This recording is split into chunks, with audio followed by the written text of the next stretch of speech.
Hey, what's going on everyone? I just wanted to do a quick video to show you how I install Trim-Tex beads using the 847 spray adhesive. Now I see a lot of people online, they're posting photos or videos, and I see the spray adhesive, I see the glue just running down the wall. It's really thick.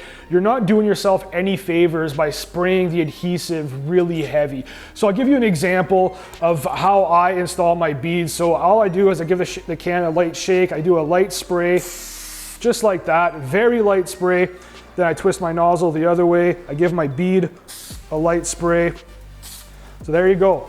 And then when you stick that on, when you do a light spray, you can see that bead is already set. It's on there, it's good.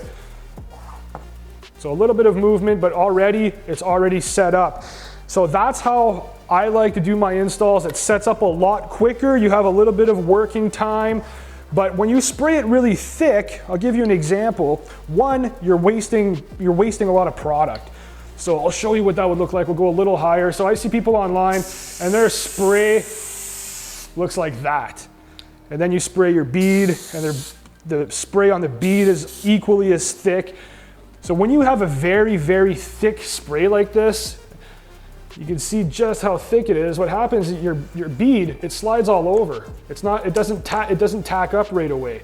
So then you have to wait for it to set properly. So see, even when I put that on there, I can take it right off because the application is so thick. So you're using more glue, which again, you're not doing yourself any favors. You're going through your material much quicker. It's taking longer for your set time. So now you can see it's starting to tack up a little bit.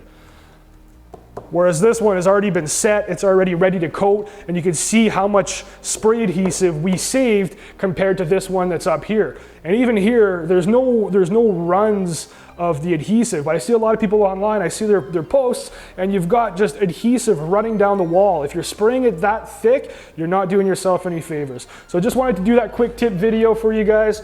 Hope you liked that. Thanks for watching.